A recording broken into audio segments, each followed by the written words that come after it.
Chemin critique, c'est parti pour un nouveau numéro. Et celui-ci, il est de taille parce que nous parlons des choses sérieuses, des choses lourdes, des choses qui concernent non seulement nos vies égoïstes, mais la vie de notre planète, la vie de notre pays, de notre continent. Mesdames et messieurs, bonsoir et bienvenue à Chemin critique. Ça fait un bout de temps qu'on n'était pas ensemble, mais là, je suis heureux de vous revenir aujourd'hui et surtout d'évoquer quelque chose que vous faites tous les jours. Depuis le matin, combien sommes-nous qui ne sont pas pleins de la chaleur? Aujourd'hui, il fait chaud. Le matin, il fait chaud. Le soir, il fait chaud. La nuit, il fait chaud. Et vous êtes nombreux là, vous dormez maintenant dehors. Vous sortez vos matelas, vous sortez vos nattes, vous vous mettez dehors pour pouvoir dormir, mais ça ne suffit pas. Parce que dehors aussi, il fait chaud. Et dehors, les moustiques se sont donné rendez-vous. Notre vie est devenue presque un début d'enfer. Pourquoi? Parce que la température générale a augmenté. Nous sommes bel et bien dans ce que l'on pensait être un mythe, les conséquences du réchauffement climatique. Avons-nous pris conscience que ce qui était lointain est devenu aujourd'hui notre quotidien? Ce n'est pas un jour, parce que quand il fait chaud, on se dit, bon, d'un matin il fera moins chaud, je me sentirai bien. Non, maintenant là, c'est au quotidien, c'est tous les jours, ça va augmenter, et ça va devenir quelque chose d'extrêmement important. Sommes-nous en tant que société, en tant que ville de Kinshasa, prêts à faire face au réchauffement climatique, à ses conséquences?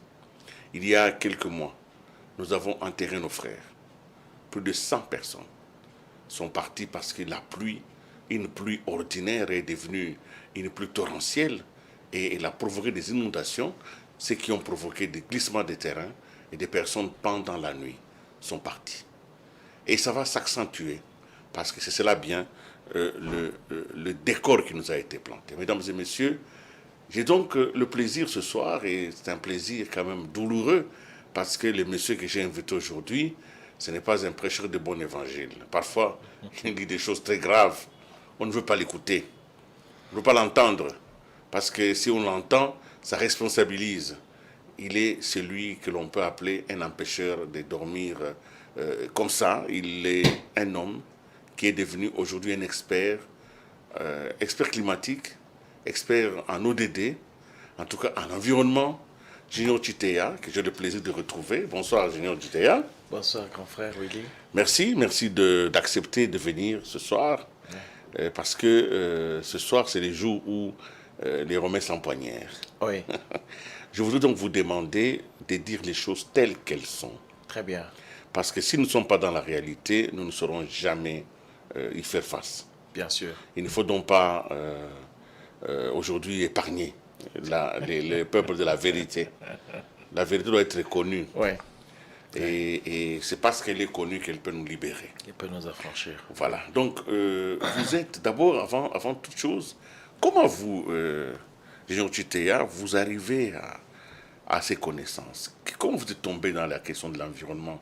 Ça commence quand, votre petite histoire? L'enfance. Oui. J'ai eu l'honneur de parcourir les parcs nationaux. Nos vacances avec les parents, c'était pas l'Europe, c'était l'intérieur du pays, c'était les parcs nationaux.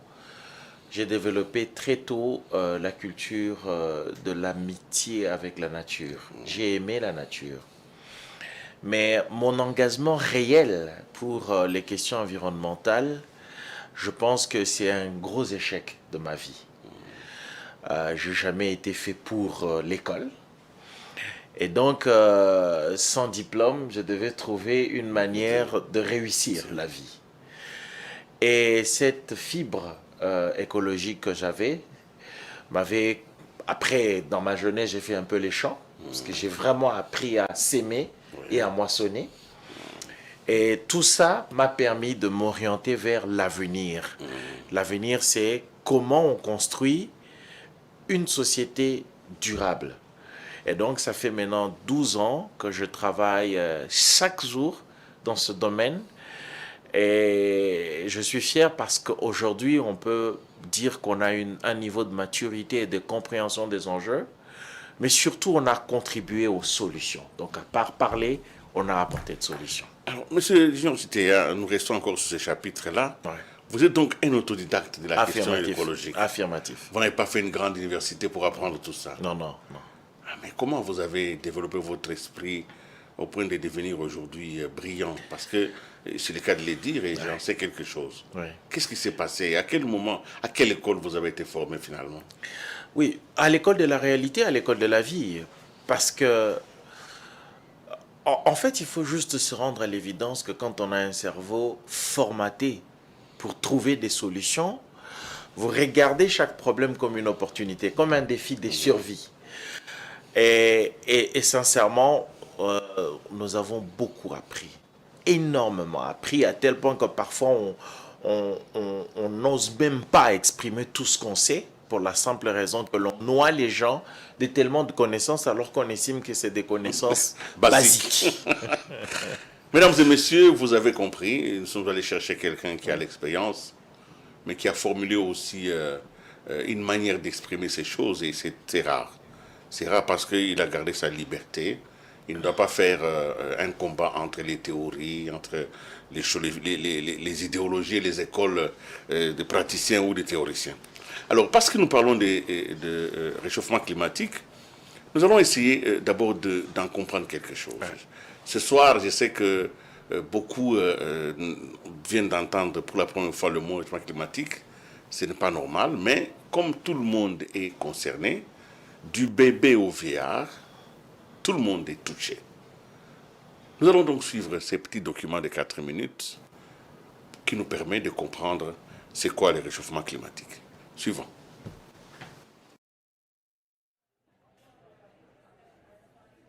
« 97% des scientifiques travaillant sur le changement climatique estiment que la Terre se réchauffe en raison des activités humaines.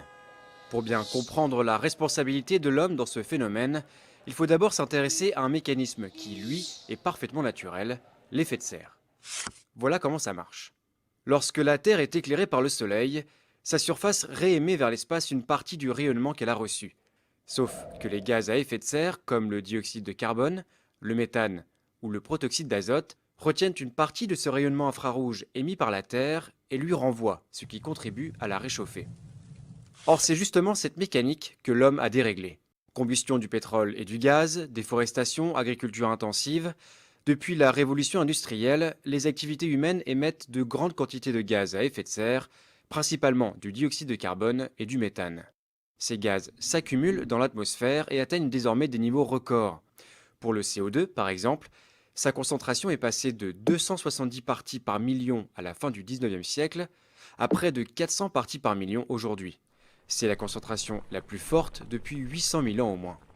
Conséquence, l'effet de serre s'intensifie.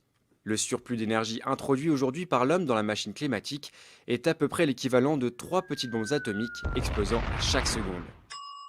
Et les conséquences sont dramatiques. D'abord, sur les températures. Aujourd'hui, la température moyenne terrestre a déjà augmenté de 0,8 degrés depuis la fin du 19e siècle et les épisodes caniculaires sont plus fréquents. Les températures extrêmes, qui ne touchaient que 1% de la surface continentale terrestre, en concernent désormais près de 10%.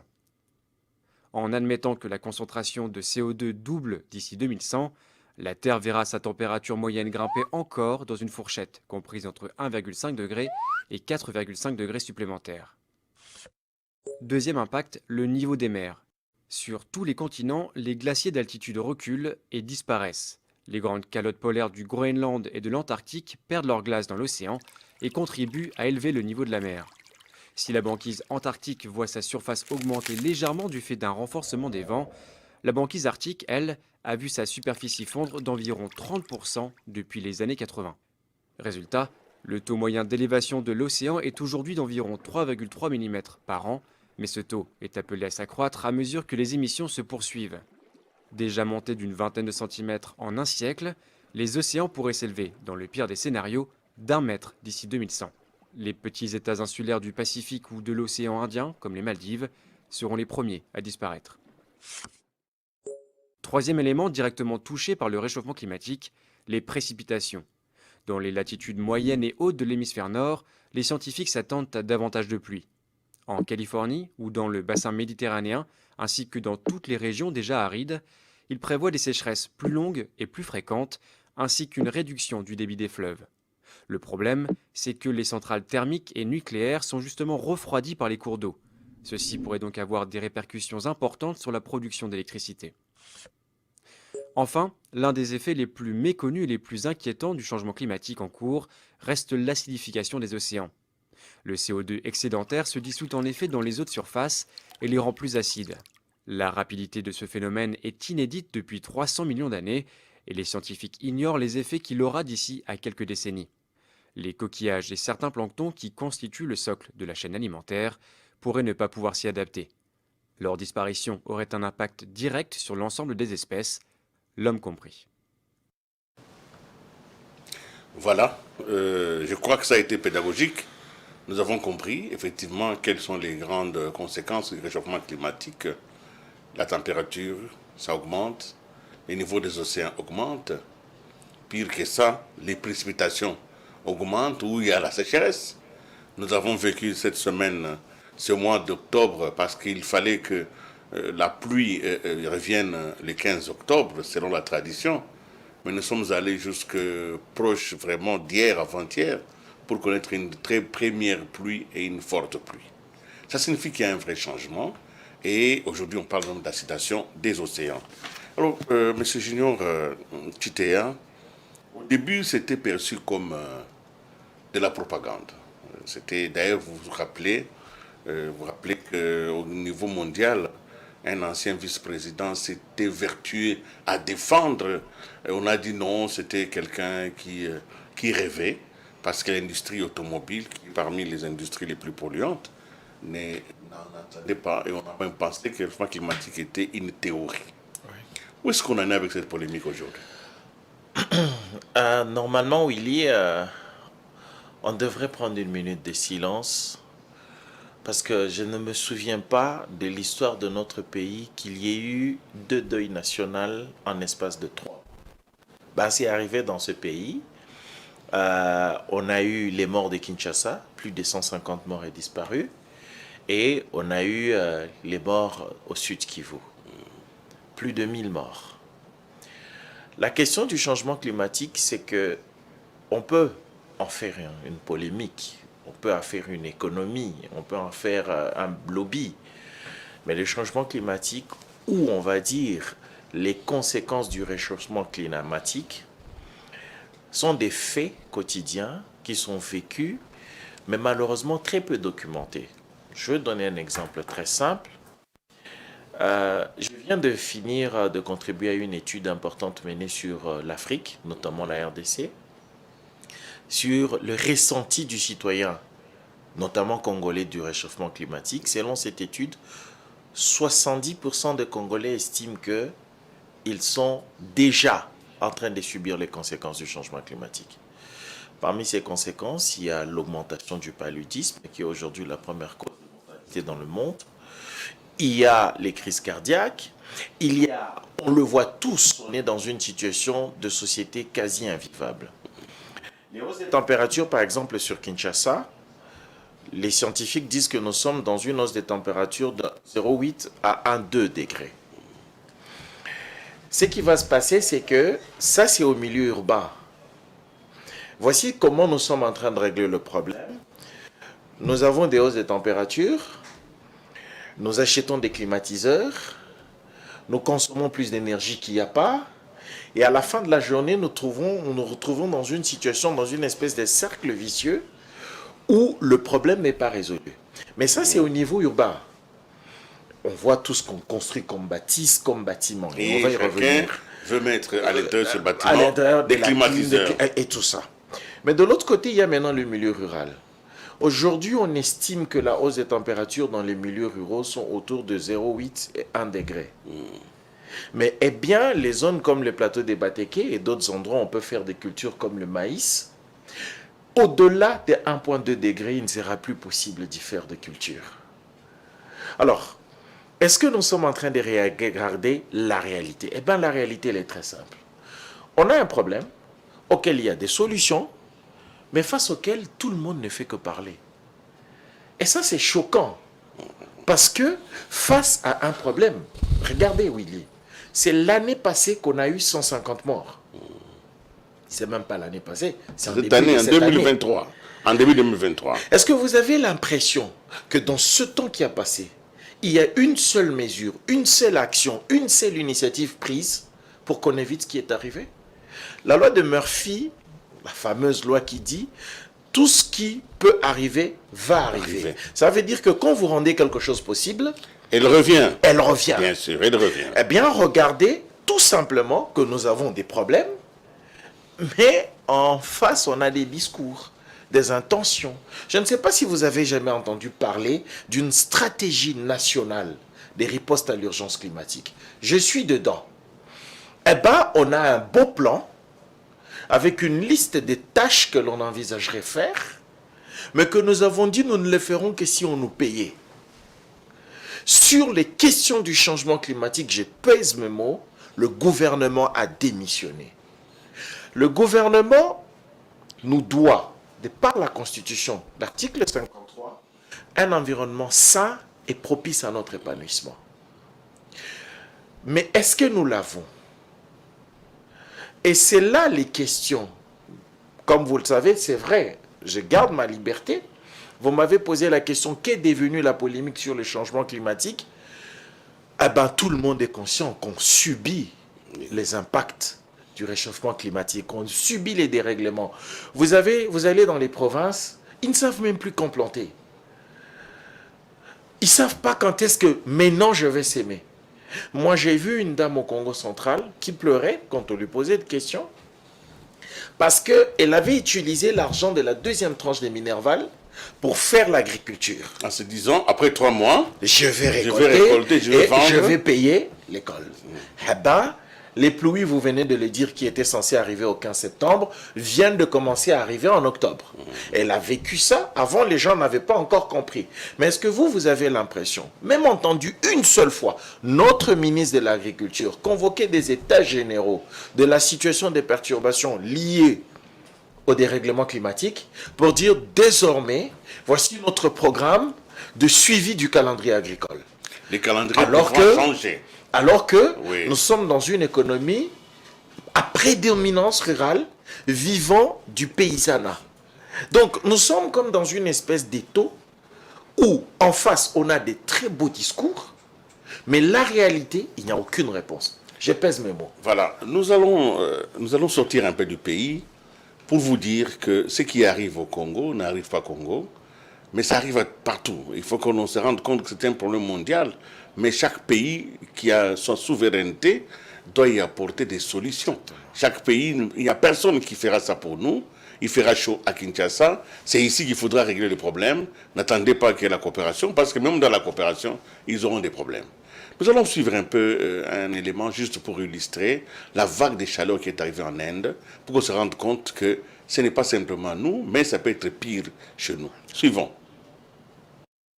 À l'étranger, la situation devient presque invivable. En Inde, les températures sont proches de 45 degrés et c'est très précoce pour la saison. Le réchauffement climatique est intense. Voilà, l'Inde et le Pakistan concernés. Les habitants ne savent plus quoi faire pour trouver un peu de fraîcheur. Conséquences qui peuvent être dramatiques, évidemment, pour les plus démunis là-bas en Inde. Scarlett Bain. Sous un soleil de plomb, New Delhi étouffe. À l'ombre des arrêts de bus, les habitants cherchent désespérément un peu de fraîcheur. Pour nous sauver de la chaleur, nous restons à l'ombre et buvons beaucoup d'eau. Depuis le mois de mars, l'Inde subit une vague de canicule approchant les 43 degrés, soit 5 degrés au-dessus de la normale. Un phénomène d'autant plus inquiétant qu'il est précoce, la saison chaude n'ayant pas encore commencé. Il fait tellement chaud aujourd'hui, mais comment ce sera en mai ou en juin? Il fera plus chaud à cette période à cause des vents brûlants. Selon les services météorologiques locaux, des records datant de 1946 ont été battus. La zone de couleur orange apparaît dans tout le nord-ouest, le centre et une petite partie de l'est de l'Inde. Une vague de chaleur est attendue les 5 prochains jours. Conséquence du thermomètre brûlant, des incendies comme celui de cette décharge du sud de l'Inde, dont l'épaisse fumée s'ajoute à la fournaise. Guillaume, c'est parti pour durer, donc les températures près de 50 degrés, c'est ça? Oui, c'est ça. Imaginez des températures à plus de 45 degrés la journée, 30 degrés la nuit. C'est ce que vivent l'Inde et le Pakistan depuis la mi-mars. Et c'est là où vraiment c'est exceptionnel, non seulement parce que ces températures sont très élevées, là ce sont les valeurs enregistrées hier. Voilà, c'était juste pour illustrer. Et pas plus loin que l'Inde, en Afghanistan, Ouais. Il y a eu beaucoup de morts. Ils ont été dans les deux extrêmes. Oui. Forte chaleur, des centaines de morts. Forte pluie, des milliers de morts. C'est des circonstances. En fait, on est en train d'en parler et j'espère que maintenant nous allons aborder les solutions. On est en train d'en parler en imaginant que c'est une réalité lointaine. Et pourtant, elle est là. Pourtant, c'est notre vécu quotidien.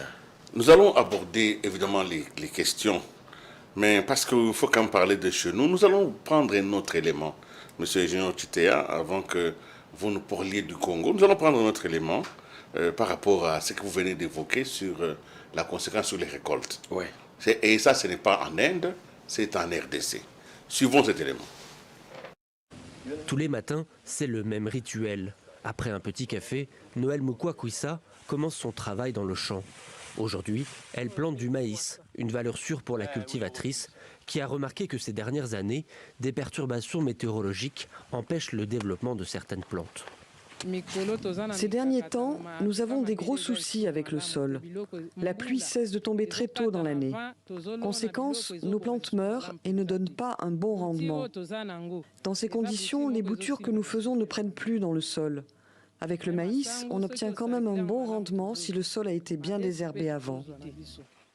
Les cultures de maïs résistent, ce qui n'est pas le cas des haricots ou encore du manioc qu'elles cultivent habituellement. Comme Noël, de nombreux agriculteurs voient le rendement de leurs récoltes diminuer.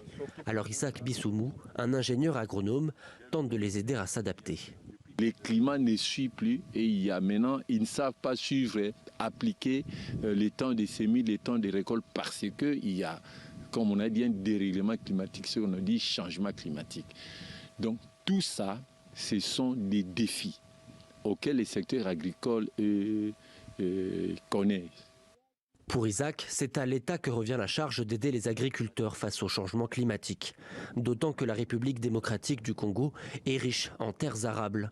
Près d'un tiers des sols du pays sont jugés propres à l'agriculture et 70% de la population vit dans des zones rurales. Aux États généraux de l'agriculture, le gouvernement assure que le problème est bien connu et promet de nouvelles aides. Le gouvernement lancera bientôt une campagne forte en faveur de l'agriculture. D'ores et déjà, il est prévu dans les jours qui viennent la création d'une grande banque nationale de développement. Des promesses d'investissement et des aides que de nombreux agriculteurs attendent déjà depuis plusieurs années. Seul 1,7% du budget national est aujourd'hui investi dans le secteur agricole, un montant jugé bien trop faible pour les besoins du pays. Nous voici donc, M. Chitea, au cœur de la problématique. Il y a d'un côté le développement de l'agriculture, mais de l'autre côté, il y a l'urgence climatique qui perturbe même cette agriculture. Oui. Déjà qu'elle n'est pas bien organisée, encore si elle est attaquée par l'échauffement climatique, elle va disparaître. Oui. Alors, j'ai deux hypothèses, vous allez essayer de réagir par rapport à ça. Vous l'avez dit vous-même tout à l'heure. Le Congo devait être payé pour agir sur les solutions. Oui.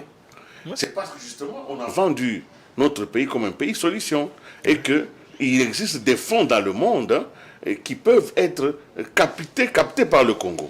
C'est une idéologie qui s'est développée qui fait que nous vendons cela.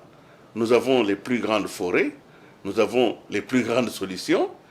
Eh bien, le monde, parce que nous participons à la diminution de CO2, parce que nos forêts captent effectivement la mauvaise chose et que nous la bouffons ici, nous avons droit à une compensation.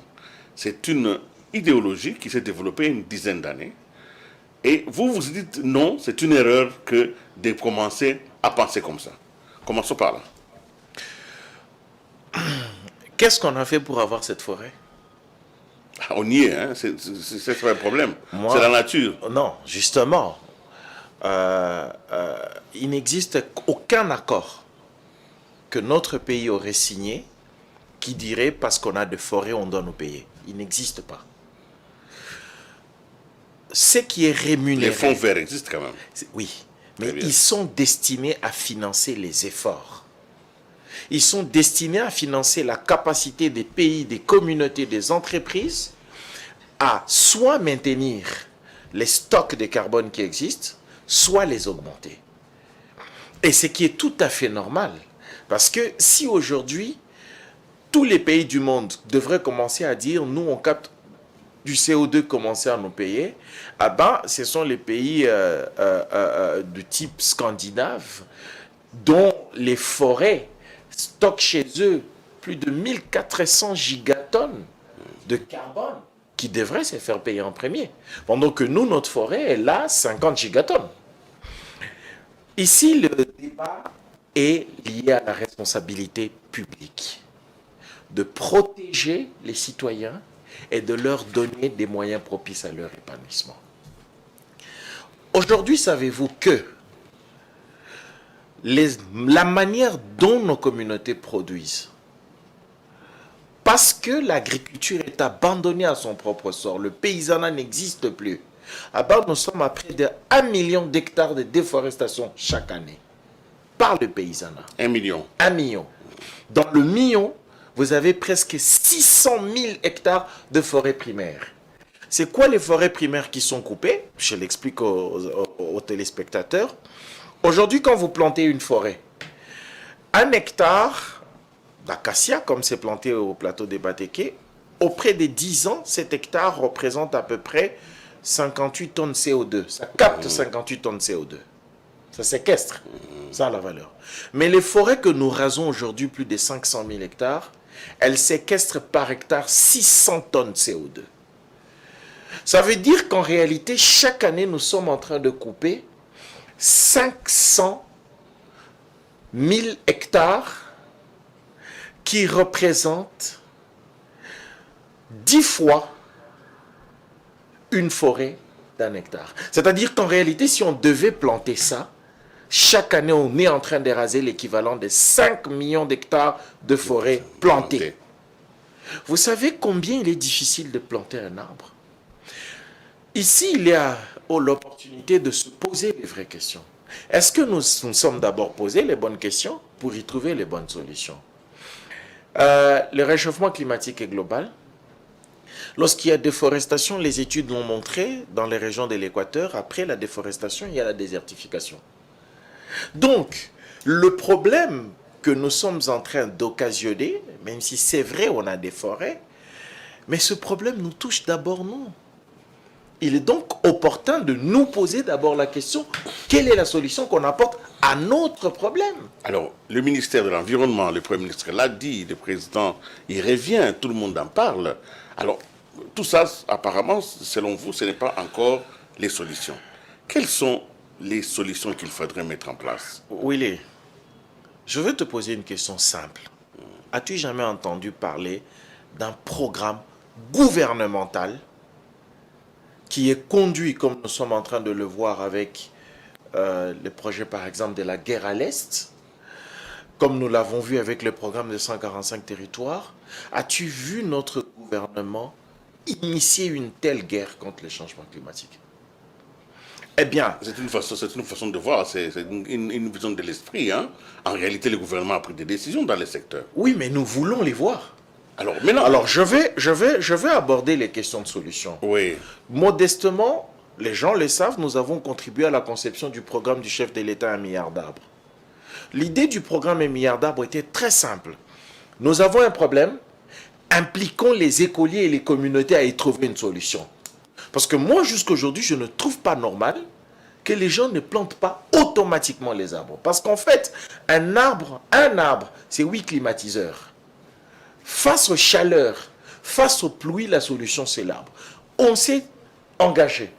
On a soutenu l'initiative. Et le chef de l'État l'a porté. Mais on en est où? Qu'est-ce qui s'est passé? C'est devenu un slogan politique. J'ai été, moi, un jour choqué. Dans un conseil des ministres, je l'ai dit, que l'on dise qu'on a planté 350 millions d'arbres. Mais un arbre, c'est comme une grossesse. Ça se voit. Mais ça doit se voir. On ne peut pas cacher un arbre. On ne peut pas cacher un arbre. Si on a planté les arbres, qu'on nous les montre. Parce que l'idée de ça, c'est que nous, on avait anticipé. On a compris, comme je vous l'ai dit, depuis mon enfance, j'ai eu cette capacité d'observer la nature. Et on a réfléchi aux solutions. Le concept même du projet 1 milliard d'arbres, beaucoup de gens ne savent pas d'où ça vient. J'ai lu un article, parce que moi je suis engagé sur ces questions depuis 10 ans maintenant. Il y a beaucoup d'arbres qui sont limités. Moi je peux vous montrer mes arbres. Je peux vous les montrer. Ici à Kinshasa. J'avais lu un article où j'ai vu un jeune de 9 ans avait lancé une initiative qui s'appelait Plant of the Planet. Il l'a lancé à 9 ans. Cet article est sorti. Il avait 14 ans. Il avait déjà fait planter plus de 13 milliards d'arbres dans le monde à travers des réseaux scolaires. Je me suis dit, mais à quoi nous servons? Nous prétendons porter des causes, mais quelles sont nos contributions? Et nous avons eu la chance que ce programme soit adopté, mais il a été politisé. Et c'est ça que nous disons. Aux problèmes existentiels, on n'apporte pas des solutions politiques. Qui sont des solutions circonstancielles. Qui sont des solutions de visibilité. Non, les arbres, vous les faites planter. Nous allons examiner les 4 problématiques qui ont été, en tout cas, qui nous ont été indiquées dans les petits films là. Et par rapport à ces problématiques, essayer de nous dire un peu quelles sont les solutions que l'on peut mettre. Parfait. Par exemple, pour la température. Les hausses des températures. Voilà, les hausses des températures. Oui. Comment un pays peut régler cela? Oui. Pour les hausses des températures, aussi bien pour les inondations d'ailleurs, la solution c'est la même. Je parle de notre cas. Bien sûr, du Congo. D'abord, stopper la déforestation. C'est ça le premier problème. On sait tous qu'ici à Kinshasa, les températures ont fortement augmenté à cause du déboisement qui a suivi les 5 chantiers. Donc, si vous savez que les hausses des températures viennent du déboisement urbain, faites du reboisement urbain. Parce qu'en réalité, on a enlevé des arbres du boulevard, on a enlevé à limiter partout. Et on remplace par du béton qui est un réfléchissant des chaleurs. Il finit par faire chaud, ça c'est clair. Bien, donc nous avons une première solution, que les gens verdissent la ville. Et dans ce cadre, nous, on est en train de relancer dans le cadre du programme 1 milliard d'arbres une initiative qui s'appelle les forêts Miyawaki. Les forêts Miyawaki, vous les retrouvez un peu partout, c'est de petites forêts que vous plantez sur de petites parcelles de 4 mètres carrés, mais qui sont denses. Et quand vous avez un couvert végétal multiple, il y a un écosystème, un microclimat qui s'est créé. Il faut stopper la déforestation. D'abord. Parlons-en. Comment on peut stopper cette déforestation si elle est en fait le fond de vie des populations? C'est la chose la plus simple. On fait comment? Mais qu'on n'a jamais attaqué. On remet les paysanats. Pourquoi il y a la déforestation? Parce que les agriculteurs font de l'itinérance, de l'agriculture itinérante sur brûlé. Beaucoup de gens pensent que c'est les Makala, mais les chiffres disent par exemple qu'à Kinshasa, 60% du Makala vient du recyclage du bois issu de la production alimentaire. Donc nous avons besoin juste d'organiser les paysans. Nous, on a fait les calculs. Pour sédentariser un paysan, on a besoin de $150. Juste ça. Il va rester. Il aura un champ. On a 2 choses à faire. La première chose, c'est lui donner une parcelle. Ici, c'est chez toi. On lui fait un arrêté du ministre provincial qui dit ces 2 hectares sont à toi. Et c'est ça que le Belge avait fait avec le paysanat. Il avait donné de la place à chaque paysan. Et à ce moment-là, tu as la conscience d'enrichir ta terre, d'améliorer ta terre. Au lieu d'aller de terre en terre, tu te sédentarises. Voilà. Première chose. Deuxième chose, $150. Les $150 vont servir à quoi? Ça va servir à lui donner un peu de semences de qualité, un peu de biofertilisants et l'enseigner à commencer à faire ce qu'on appelle de l'agriculture de conservation. C'est une agriculture qui lui permet d'avoir un sol plus nanti, qui retient mieux de l'eau et qui produit mieux. $150. Il va croître progressivement. Mais aujourd'hui, qu'est-ce que nous avons? Nous avons un paysan qui, pour produire 1 tonne de maïs, rase une forêt qui pèse 600 tonnes carbone. Je veux vous montrer le niveau de l'absurdité systémique dans lequel nous sommes. Ok, je vais tempérer. Normalement, un ménage rase cette forêt pendant 5 ans. Mais dans le meilleur des cas, 1 tonne CO2, 1 tonne carbone, parce qu'on va peut-être parler des crédits carbone, si on la vendait à $5, c'est-à-dire que le fait que le ménage a rasé 600, un hectare qui vaut 600 tonnes, Ça veut dire que c'est 3 000 $ de manque à gagner. Eh bien, il a fait perdre au pays et à la planète l'équivalent de 3 000 $ pour gagner 500 $. Ce qui est une absurdité. Absurdité. Voilà. Et donc, stoppons la déforestation. Pour stopper la déforestation, parce qu'il faut parler des solutions, il faut donner aux paysans le paysanat. Ça doit être le programme prioritaire de notre gouvernement, restaurer. Et ça, le Belge l'avait compris. Chaque fois qu'il créait une aire protégée, à côté, il mettait du paysanat. Merci bien, monsieur. Et de l'autre côté, nous continuons. Reboisons. Nous allons continuer. Nous sommes au niveau de la température. Ouais. Je sais que les 4 éléments, on va les avoir. Ouais. Mais parce qu'il s'agit du changement climatique, nous avons vu comment ce changement climatique a touché les récoltes. Nous restons encore au Congo. Nous allons suivre encore un autre élément qui illustre davantage ce changement climatique.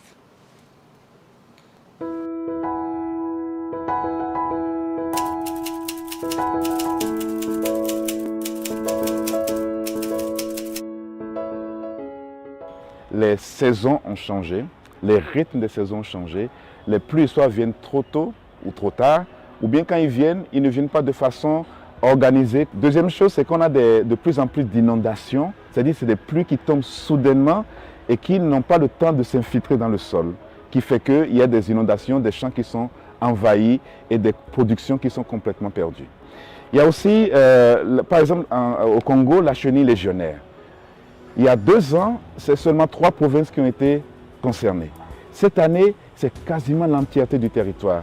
L'évaluation conjointe de la campagne agricole a montré qu'on a eu jusqu'à 60% de pertes dans certaines localités, par exemple le maïs, à cause du phénomène donc, de la chenille légionnaire.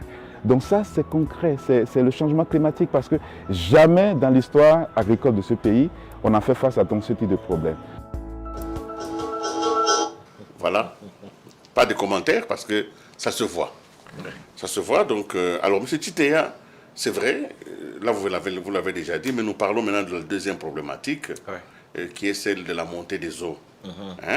Déjà, dans l'élément, on nous illustre un tout petit peu, les pluies viennent, soit en retard, ils viennent en abondance de manière brusque, et le sol ne parvient pas à l'absorber, cette eau de pluie, c'est comme ça qu'elle monte et qu'elle inonde. Alors, quelle solution par rapport aux inondations? Par rapport aux océans, je vous épargne le soin de me donner des solutions sur les océans. Quoique vous pouvez en parler, mais parlons quand même du Congo où nous avons quand même le fleuve et toutes les rivières ici qui ont créé les morts dont nous avons parlé, c'était l'inondation. Quelle solution? Face je préfère utiliser le mot la montée des eaux, parce que les inondations sont également un autre problème. La montée des eaux, on est en train de le voir en particulier dans le bassin de Tanganyika. Et on voit les régions côtières, par exemple. Et au niveau des voies intérieures, on voit effectivement que les pluies avec une infiltration minimale affectent. Je ne suis pas scientifique, mais je vais vous parler comme quelqu'un qui réfléchit normalement.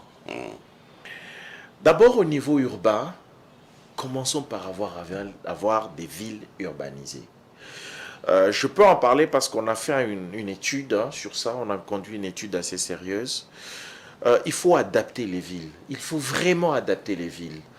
Nous avons plusieurs problèmes au niveau des villes qui exacerbent le problème. Vous avez le bétonnage, avec tout ce qui est goudronnage, vous avez les sachets, vous avez tous ces problèmes. Vous avez les caniveaux qui sont bouchés. L'infiltration de l'eau. Ça, c'est un problème que l'on vit, auquel la seule manière de l'adapter, c'est planifier différemment les villes. Mais pour ce qui est des milieux ruraux, malheureusement, on n'a pas cette vidéo-là. Il y a une petite expérience qui montre une terre sans racines et une terre avec racines, comment il se comporte face aux inondations. Il faut reboiser.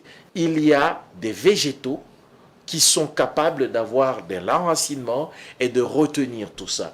Le problème, c'est que l'homme a perturbé un système naturel. Et c'est ça l'avantage d'un arbre. L'arbre, il ne se contente pas simplement de stabiliser les climats, mais il permet également de tempérer beaucoup de choses. Quand l'eau arrive, il le retient suffisamment, il consomme sa partie et le reste, il laisse s'infiltrer. Ça va s'infiltrer jusqu'à la nappe phréatique et à produire l'eau potable. Il y a un système écologique qui est déréglé, qu'il faut restaurer. Donc, à tous ces problèmes, je parle pour nous d'abord, qui sommes un pays fortement rural, parce que c'est quand même 70% de la population. Et là, on n'a pas parlé de la population périurbaine, parce qu'on a beaucoup de populations qui sont semi-rurales. Notre pays doit apporter des solutions, on va dire, liées à la terre, comme on l'a dit, les solutions basées sur la nature. Et parmi ces solutions, j'insiste encore, c'est sauver les arbres et planter de nouveaux arbres. Une troisième problématique, c'est que les pluies viennent en retard et les cultures sont perturbées. Que faut-il faire? Parce que c'est à nous de nous adapter à la pluie. Ce n'est pas demander à la pluie de s'adapter à nous. Voilà. Donc comment on s'adapte à ces changements de la précipitation? Parce que est-ce qu'il y a-t-il des cultures qu'il faut absolument mettre? Qu'est-ce qu'on fait? Le calendrier a été bouleversé. Il vous l'a dit, les pluies arrivent en retard, ça ne permet pas aux plantes de monter. Et la maman, là, tout à l'heure, a dit, elle ne parvient pas à faire bien le manioc. Bien sûr. Voilà, qu'est-ce qu'il faut? Il y a des pays qui ont vraiment trouvé des solutions. Il y a des pays, par exemple, qui sont dans la corne de l'Afrique, qui vivent tout le temps les phénomènes El Niño. Alors, il y a 3 solutions. La première solution, c'est mettre en place un mécanisme d'alerte précoce, des prévisions, des dates de semis. Ça peut être fait, par exemple, avec nos télécoms. C'est un SMS qui va juste avertir aux gens que cette année, vous pouvez s'aimer de telle date à telle date. Parce qu'on a quand même la météo, donc on est quand même prévenu. On peut prévenir même. On peut prévenir. Mais les quantités, par contre, des pluies qui vont tomber, ça c'est d'autres solutions, mais que les agriculteurs peuvent mettre en place. Si vous mettez en place des solutions d'agroforesterie, c'est-à-dire vous mélangez les arbres dans vos champs, vous allez tempérer l'infiltration de l'eau. La deuxième solution, c'est il faut créer, et c'est en cours, je l'espère, des programmes de semences améliorées, des semences adaptatives. Et la troisième solution, parce qu'à la fin de la journée, on doit faire face à des perturbations qui vont amener des situations de famine, parce qu'on l'a vu, la sécheresse en Zambie, c'est à côté. Il faut développer des greniers de backup. C'est-à-dire qu'il est très important que, par exemple, les organismes comme la réserve nationale puissent avoir comme le service national. Oui, des systèmes de backup.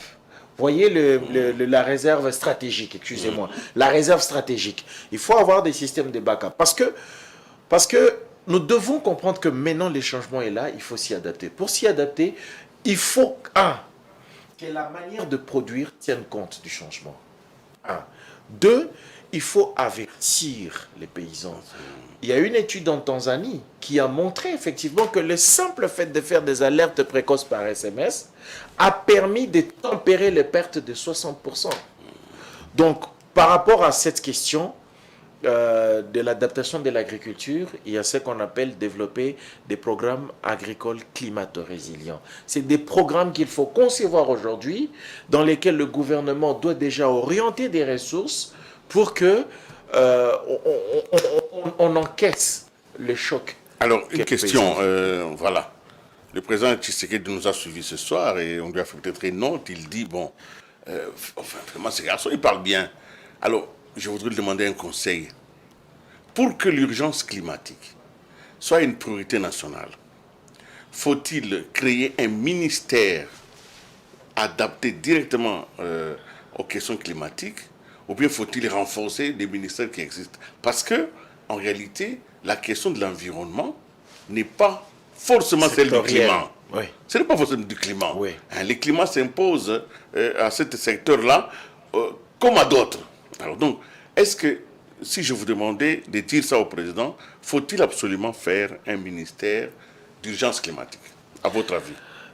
Ça serait encore un problème, une solution politique. Non, il faut une structure, il faut comme ça. C'est ce que je dis. Pourquoi vous êtes contre la politique? Parce que la politique gouverne. Non, excusez-moi. Je ne suis pas contre la politique, mais je suis contre des solutions politiques à des problèmes factuels, cartésiens. pour faire face au changement climatique, il faut une seule chose, opérationnaliser le Conseil national de l'environnement et du développement durable, qui est le Conseil des ministres des secteurs de l'environnement, piloté par le Premier ministre. Pourquoi? La question du changement climatique n'est pas une question sectorielle. Donc, au lieu que ce soit un... Il faut qu'on se comprenne bien. Voilà. Au lieu que ce soit un ministère, vous mais faites un service. Que ça soit, effectivement. Le ministère de l'énergie doit avoir son plan climat.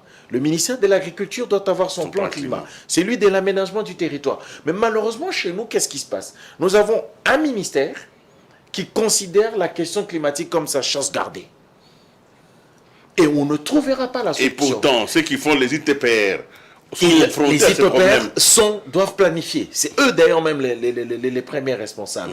Ceux qui sont dans l'aménagement du territoire, ceux qui sont dans le genre. Donc, pour ça, il faut qu'il y ait une coordination de l'action gouvernementale. Et vous avez appelé ça le Conseil national? Ça existait déjà dans la loi de 2011. C'est ce que j'ai dit. Et cette loi n'est pas appliquée. Tout simplement. Donc, vous répétez encore que je note ça, parce que je vais noter. Donc, moi, Conseil national... Le Conseil national de l'environnement et du développement durable. Et pour votre information, moi, en 2021, j'ai organisé une marche à l'aube de la COP, avant la COP 26, pour que ce Conseil national soit mis en place. Merci au président Kiwakana qui a repris cette recommandation dans le discours d'ouverture du Conseil économique et social. Le président de la République a également donné instruction sur cette question en Conseil des ministres. Mais c'est ce que j'ai dit. Donc, nous sommes dans un pays où... il faut que le Premier ministre... Il faut que le Premier ministre mette en place ce conseil. Parce que, aussi longtemps, comment voulez-vous adresser un problème d'équipe en réfléchissant comme des individualités? C'est qu'il ne va pas marcher. Ça ne peut pas marcher. Évidemment, Donc, évidemment. Au niveau de la gouvernance... Mais voici une deuxième chose. Il faut qu'il y ait un service lié à la sécurité nationale pour la riposte à l'urgence climatique.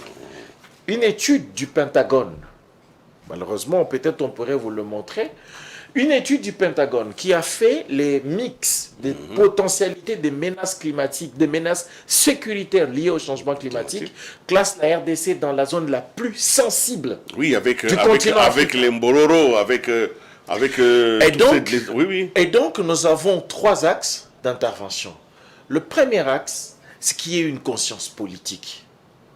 Il y a une intention politique qui se traduit par des discours, des nominations, mais derrière, il n'y a aucune conscience opérationnelle. Donc, ça, on vous a saisi. Bien. Deuxième, vous avez parlé Nous avons besoin que c'est c'est une question de sécurité nationale. Que ça soit pris en compte au plus haut niveau comme une urgence sécuritaire. Et je peux vous dire même que moi, il m'a été demandé de proposer une note dans ce sens montrant les risques sécuritaires liés au changement climatique. Troisième chose, il faut une mobilisation communautaire. Et la mobilisation doit passer par les écoles, doit passer par la femme rurale, doit passer par quiconque intervient dans les systèmes nationaux. Moi, je serai le président Tshisekedi, j'imposerai à chaque Congolais de planter un arbre par mois. C'est une obligation. En fait, c'est une question de survie d'une nation. Donc, ça, ce sont des solutions, on va dire, relativement simples. Appliquer la loi. Si nous sommes 100 millions de Congolais, nous plantons un arbre par mois. Ça signifie 100 millions d'arbres. Ben, on a à la fin d'une année 1 milliard d'arbres. Vous savez combien d'arbres on coupe par année? Non. Eh ben, on est autour de quelques 4 milliards d'arbres. Voilà. Donc, si les Congolais, et comme la loi dit, chaque pollueur doit compenser, eh ben, comme nous rasons les forêts, nous sommes devons aussi les des pollueurs. Il n'y a pas que les véhicules qui polluent. Voilà. Celui qui coupe un arbre diminue aussi les chances la capacité de la nature à régler le problème. Voilà. Alors, nous avons parlé de l'eau, nous avons parlé de l'agriculture. Mais vous savez que le réchauffement climatique a aussi une incidence sur notre santé. C'est le dernier élément que nous allons suivre avant de clôturer cette émission. Suivons.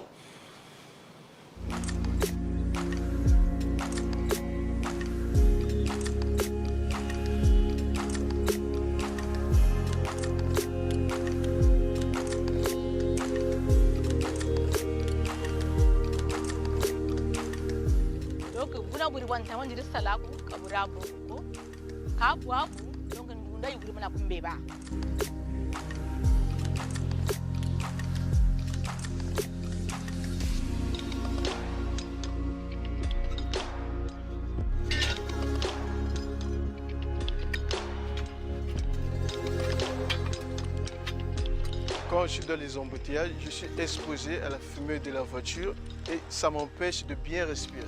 C'est quand il fait très chaud, je ressens ces problèmes de plus.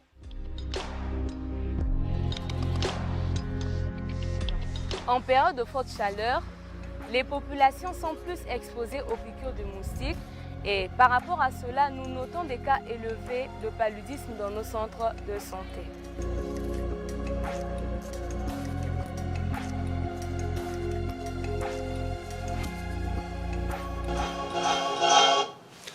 Voilà, Monsieur Junior Chitea, nous sommes arrivés à la fin de cette émission. Nous avions la promesse de dire les choses telles qu'elles étaient. Vous l'avez accompli. Je dois vous féliciter pour ça. Merci. Et nous avons compris tous ce soir que nous sommes dans une véritable urgence.